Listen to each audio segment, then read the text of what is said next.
Hi everyone. Today in this video we are going to look at solving quadratic equation once again using factorization, but we are looking at examples which are a little bit more complicated.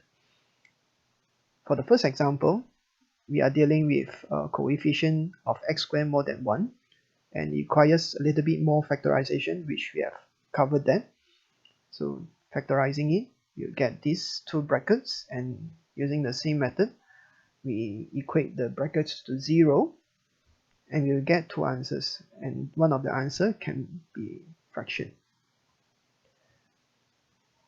Alright, for the second example, we start to have more varieties of term, but the underlying method is we have to shift all the terms to one side. We need to get x squared, x, and a number, and the last number at the end there must be 0. So the first step, we move this to the other side. So after moving it, we will get this equation.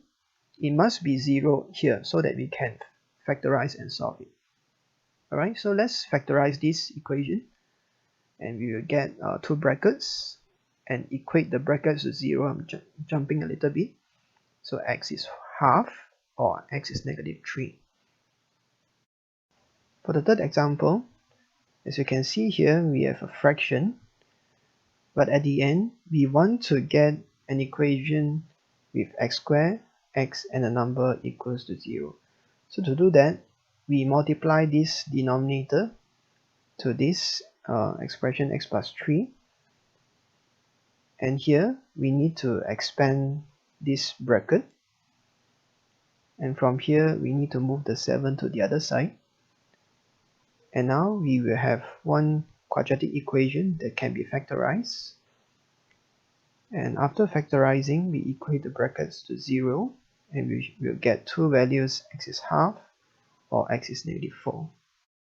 So as a conclusion, in solving quadratic equation, we must change the equation into this form. It must be x squared, x, a number equals to 0.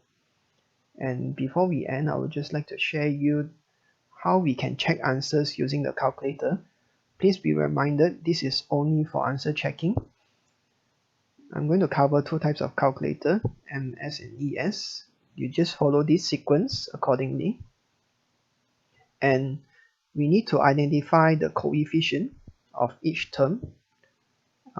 In this case, is 2, +7, and -4.